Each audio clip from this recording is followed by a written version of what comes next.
Should the most capable AI be something that is actually personally yours or something that you can only rent from gatekeepers? This week, some of the biggest names in AI and 21 national governments all took the same side, and the case that truly open AI is too dangerous fell apart. Now here's the claim I'll stand behind. There's only one right answer here, and it's that intelligence should be freely available. Far from being too dangerous, open is how AI stays safe and how it stays yours. Come with me, let's get into it. A proposed U.S. restriction on open-weight AI drew a coordinated answer over 2 days this week. On Friday, July 24th, Hugging Face, Meta, Mistral, Microsoft, and Nvidia all signed an open letter opposing broad restrictions. The letter warned against acting prematurely, and the day before, all 21 economies in APEC had issued a statement from Chengdu supporting cooperation on open-source AI. APEC is the Asia-Pacific Economic Cooperation Bloc. It spans the Pacific Rim, and it includes the United States, China, and Japan. The full bloc affirmed open models at the ministerial level. Government, trade, and economic ministers put their names behind the idea alongside a separate group of companies. Now, that convergence deserves a careful read, of course. Both Meta and Nvidia didn't suddenly become guardians of the commons because they signed an open letter. Microsoft has its own commercial stake in cheaper models. The company is reportedly still evaluating Moonshot's Kimi K3 for possible Copilot savings of up to $600 million. So these companies do benefit when open models expand the market for chips and cloud services and software. And so their motives, of course, are mixed, but the substance of their argument still holds up. Open weights give you the model itself. You can download the parameters, run it on your own machine, inspect it, fine-tune it, and build on it without waiting for a company to approve the request. And yes, I know right now many of us don't have the compute to do that with a lot of the larger open weight models, but that will change. So while this may seem like an argument that is far away right now, it absolutely is not. A closed model remains behind the provider's gate. You send it a query, you pay for that access, and you accept whatever limits the provider chooses to impose. That difference decides who can actually hold intelligence and who can only ask for a temporary audience with it. The U.S. executive branch has been weighing restrictions on open-weight releases, and it has framed those restrictions around national security and the risk that Chinese labs could copy American frontier models. The specific justification centers on distillation, and distillation means you train a smaller or a cheaper model to imitate a large one, and often by stealing from a large one through conversation. A developer sends so many queries to the larger system, then records those answers and uses those answers to teach another model. The claim behind the proposed restriction is that open releases like Kimi K3 and others help rivals exploit that process. Now, an alleged breach involving Moonshot's Kimi K3 has been held up as proof of this argument, but researchers have been challenging the timeline behind that account. Braden Hancock of Snorkel and Nathan Lambert of the Allen Institute pointed to the model Kimi K3 was supposed to be copying from, Fable. Fable had only been publicly available since early July. That gives the alleged theft story almost no time to actually work. A lab would have needed to collect enough useful behavior, train Kimi K3 around it, test the result, and prepare the release within just weeks. So Hancock and Lambert's point is the proposed timeline looks implausible before anyone even reaches the deeper technical questions that are behind this supposed claim.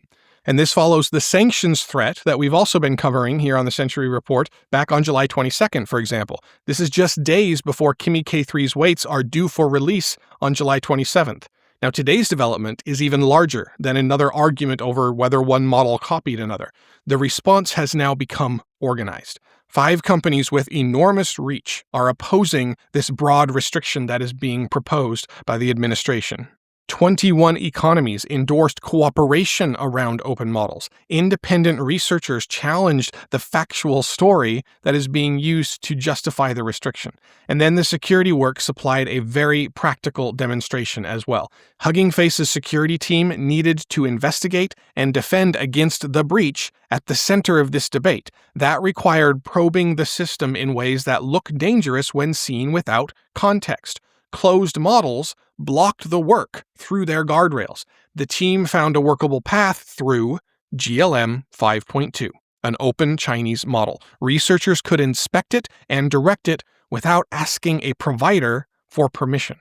In this case, a commercial frontier model refused the defensive job. The open model completed it.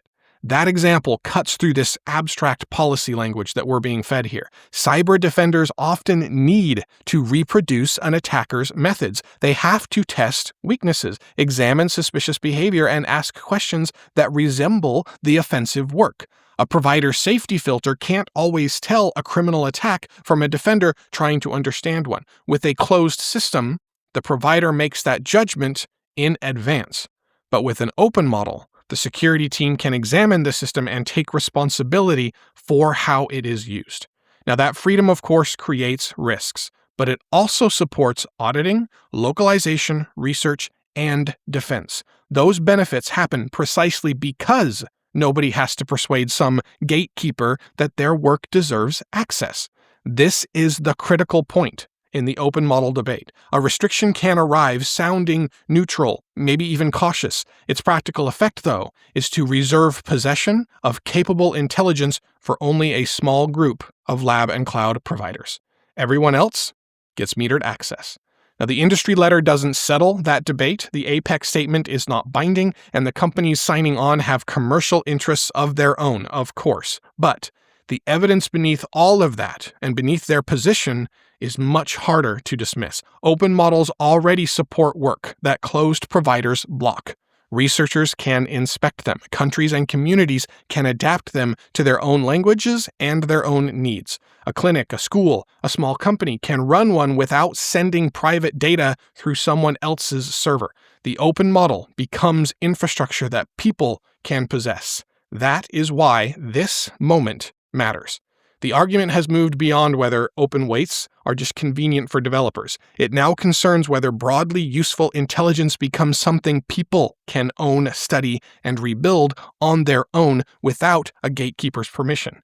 So Washington's proposed fence depends on the idea that capability can remain scarce after it becomes downloadable. But the response from companies, from researchers, and 21 economies says that assumption is failing. All right, shifting away, that fight has urgency because the model economics keep changing underneath it, but a valuable position at the edge can lose much of its scarcity within weeks. Anthropic released Claude Opus 5 on Friday, its fourth model in the 5 series line in roughly just 2 months. Anthropic describes Opus 5 as an upgrade to Opus 4.8 with gains in agentic coding, computer use, and long-running knowledge work. It is now the default model for Claude Max and the strongest model available through Claude Pro. The important shift here is the price. Opus 5 costs about half as much as Fable 5. Anthropic's benchmarks show it beating Fable on several coding tasks and matching or beating it on several tests overall. This remains a comparison, of course, between 2 proprietary models, and neither gives users open weights. The release does not move the raw capability frontier either. Ars Technica described Opus 5 as a story about token efficiency rather than a real capability leap, and that means it can deliver similar results while using less compute, which of course lowers the cost of each useful answer. Anthropic's own Mythos 5 remains substantially ahead on cyber exploitation attacks. Opus 5 sits close enough to the frontier to still handle serious work while staying below Anthropic's most capable contained system in that domain. So its proposition is really simple: good enough at half the cost. The release also removes burdens that made Fable harder to use for sensitive work. Fable carried a 30-day data retention requirement, and that can stop a clinic or a law firm or a privacy-sensitive company from using it, regardless of how strong its benchmark score looks. Opus 5 drops that requirement. Anthropic also reports an 85% reduction in false refusals with Opus 5. Those are the cases, of course, where a model blocks what is a harmless request because a safety classifier mistakes it for something dangerous. And there's a larger signal here, and it actually comes from the release rhythm. On July 1st, Sonnet 5 arrived with agentic performance near the older Opus 4.8 at $2 per million on input tokens. Now, Opus 5 is pressing a similar advantage against Fable. 4 models from one lab in about 2 months have kept changing the line between premium capability and ordinary access. The ability itself is just not standing still long enough for scarcity to harden around it. A lab can spend billions capturing the lead, and then weeks later, another release can offer much of that same performance with fewer restrictions and a much lower bill. And that's to say nothing, of course, about ChatGPT 5.6. That is also a fantastic model and just as capable as many of Anthropic's releases here. That is commodity pressure reaching frontier-adjacent intelligence. For a large company, the result appears as a lower inference budget. For a school or a clinic or a solo developer, it can determine whether the capability is even affordable at all. So the frontier didn't necessarily leap on Friday. The floor rose and the price came down. All right, moving over again here. Cheaper models widen access, but the physical systems producing them still carry an extraordinary bill, and that bill is beginning to reach far beyond the companies that are signing the contracts. Moody's issued a formal warning about the credit quality of 6 major AI infrastructure builders: Microsoft, Amazon, Alphabet, Meta, Oracle, and CoreWeave. These companies are hyperscalers. They operate the largest cloud and data center networks. Their business models once looked relatively light on physical assets. AI is turning them into builders of chips, power systems, and enormous computing campuses.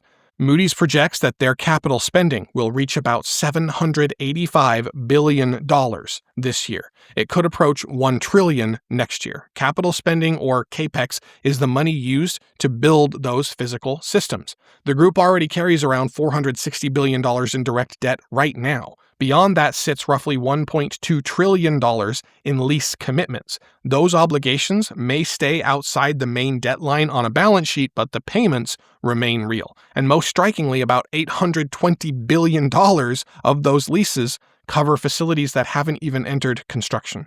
The financing is arriving ahead of the buildings themselves. Alphabet captures the speed of the shift here. At the end of June, it reported $811 billion in contracted future spending commitments. That total had grown by roughly $500 billion in just 3 months. Moody's described the structure around these deals as a circular AI ecosystem. The same companies often fund one another, supply one another, buy from one another, and hold large stakes in one another. Capital moves around this circle while each participant's projected value helps support the next commitment. That can make scale look like proof. A huge cloud company signs a huge model company. Then that model company signs a huge chip order. The chip maker's growth supports more infrastructure financing, and finally, the infrastructure then raises the model company's apparent capacity, and repeat. Moody's is a warning that lenders will increasingly ask what return comes out of this full loop that's happening. Its report puts the point really directly. Investors will increasingly focus on these companies' ability to realize an adequate return on investment. Now, that question has started affecting the wider bond market. Hyperscaler debt now competes with U.S. Treasurys for the same pool of long-term capital. Investors only have so much money to lend. When giant companies issue more bonds, they add pressure to the interest rates needed to attract buyers. 30-year yields have remained above 5% for their longest stretch now since 2008. Analysts are now connecting the AI borrowing wave to mortgage rates that may stay higher. The cost reaches households that will never rent a GPU or sign a cloud computing contract. This is where the build-out stops being an internal corporate wager. A company can place a data center lease outside its main balance sheet, but it cannot place that borrowing outside the economy that prices everyone's long-term debt. And the risk also differs sharply across the 6 companies. Oracle holds a Bay A2 rating with a negative outlook, only 2 levels above junk status. CoreWeave sits at a Bay A3, already below investment grade. The market is beginning to price the build-out as a wager with uneven borrowers rather than a guaranteed return certified by sheer size. Now, the contrast with Opus 5 is brutal. The debt used to build AI infrastructure can run for 30 years. The capability it produces can fall to half price within weeks. Now, that doesn't make the data centers themselves just imaginary. Obviously, the chips and the power connections and the buildings will remain useful even long after today's financing terms change. But what weakens is the belief that owning those assets guarantees a lasting grip on the intelligence running through them. The substrate can outlast the financial arrangement. Its useful output can also spread much farther than the companies funding it planned. Moody's warning marks the moment lenders begin seeing both sides of that equation. The capacity is real. The assumption of durable control is the part being repriced. All right, from the debt funding new infrastructure, we now move to the energy source increasingly filling that infrastructure. The national grid crossed a threshold in May. Solar became the third largest source of U.S. electricity behind only natural gas and nuclear power. The numbers come from the Energy Information Administration's latest Electric Power Monthly, which was released on July 23rd. Solar produced a little more than 47,000 gigawatt hours during May. Coal produced about 45,000. Wind finished behind both. A gigawatt hour measures electricity actually generated. This figure counted real generation, not panels waiting to connect or a forecast of a future project. It was power delivered during the month. Our June 10th edition covered the first month when solar surpassed coal. That was May. Solar cleared coal and wind separately, making it the country's third largest source. The direction has only held over time. Utility-scale solar generation rose nearly 22% from a year earlier. Coal has fallen about 11%. All renewable sources together supplied just over 30% of U.S. electricity. The construction data also points the same way. Solar paired with batteries has made up 91% of the new grid capacity brought online during the first quarter of this year. The batteries, of course, are what let operators move some of the day's solar power into the evening. That turns sunlight from a daytime resource into power that the grid can still call on after sunset. California and Texas both set records for this renewable output. The EIA now projects that the United States will add roughly 83 gigawatts of renewable capacity by May of next year. That would put renewables ahead of natural gas in total installed capacity by next spring. Now, capacity and generation do measure different things. Capacity tells us the maximum output of the equipment installed. Generation tells us how much electricity that equipment actually produced. Solar has now taken third place in monthly generation. Renewables passing gas in installed capacity would be another huge threshold. The transition still moves unevenly, of course, at many sites. At Twin Oaks in Texas, developer Big Rooter is building a 1.2 gigawatt solar installation. The project also includes a large battery and data center capacity, using roughly 2 million US-made First Solar panels. The existing coal plant at Twin Oaks will also remain open. That plant can produce 310 megawatts, and the new agreement does not retire it. This is the friction inside the national milestone. Solar can outproduce coal across the country while a particular coal plant keeps running beside a new solar farm. Grid operators and developers add the cheaper new source without always removing the older one. So May is not telling us that coal has vanished, but it does tell us what now wins the next round of construction. Ken Bosong of the Sunday campaign pointed to the fact that solar's acceleration has continued despite the roadblocks in its path. That persistence comes from economics as much as policy. The cheaper source to build is becoming a larger source to run. Batteries extend its useful hours. Each new project adds to a national total that can pass an incumbent before every incumbent plant closes. The grid changes one connection at a time. In May, those connections added up to third place. All right, shifting away here. Solar shows what happens when a new system grows beside an old one, but our final story brings that same pattern inside the eye, where an implant builds a path around biology that disease has destroyed. Science Corporation's PRIMA retinal implant has received a CE mark from DEKRA under the European Union's medical device regulation. That clearance authorizes commercial availability across 30 European countries. Now, PRIMA is the first brain-computer interface cleared to restore form vision. That means vision precise enough to perceive letters, numbers, and words. The device is designed for people with geographic atrophy, an advanced stage of age-related macular degeneration. The disease destroys central vision. A person may still see kind of around the edges of the visual field while losing the part actually needed to recognize a face or read a page.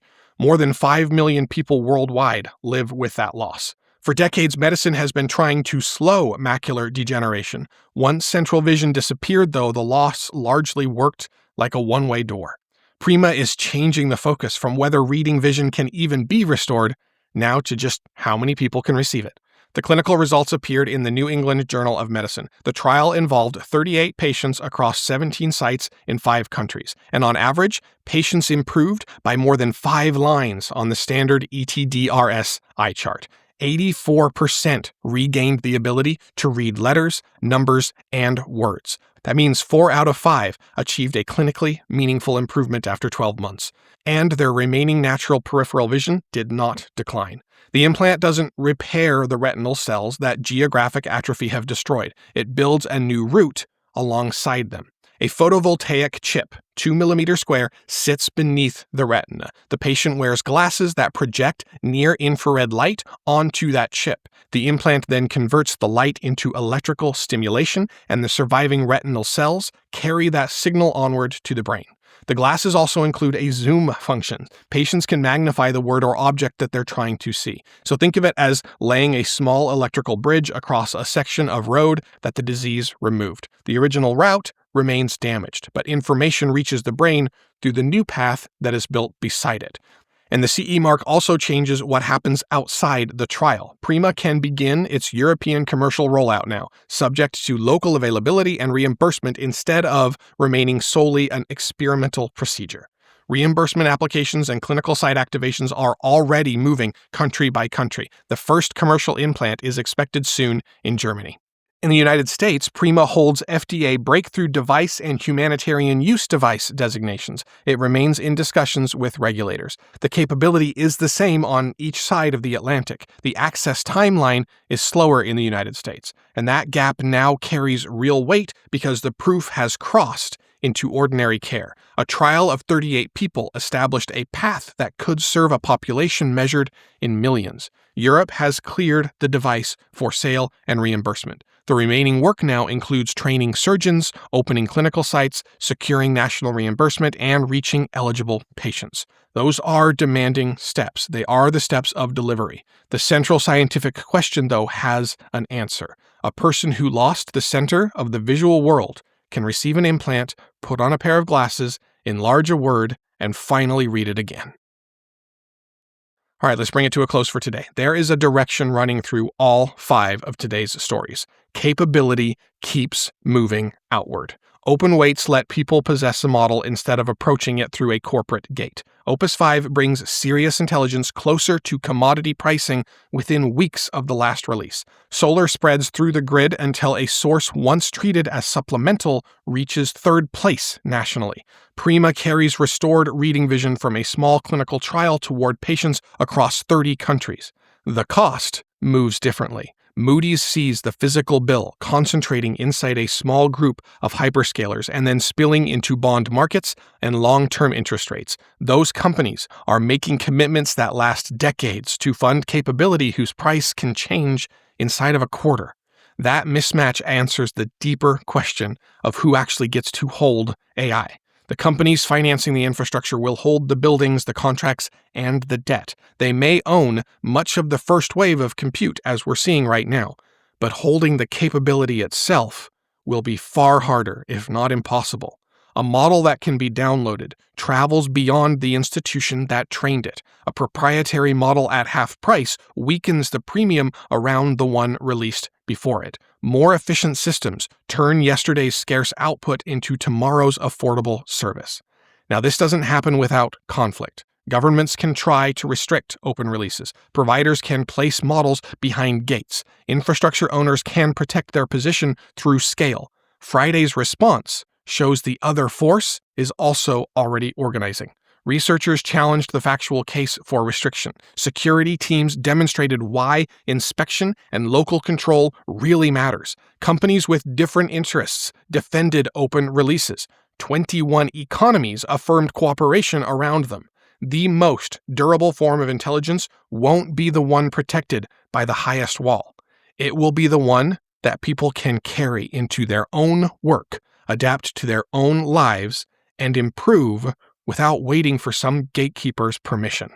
Now, that path, of course, comes with responsibility. Open systems still require strong security. Medical devices still need careful follow-up. Solar still needs storage and grid connections. The AI build-out still needs financing that doesn't sneakily send its bill to everyone else. Friction remains because the old arrangement has not disappeared. It now has to compete, though, with systems whose value grows as access widens. That is the hopeful signal of today. A defensive researcher can direct the model needed for the job. A small developer can buy capable intelligence for less. A grid can draw more power from sunlight than from coal. A person who lost the ability to read can see the words again. The future is moving into more hands. We'll see you tomorrow.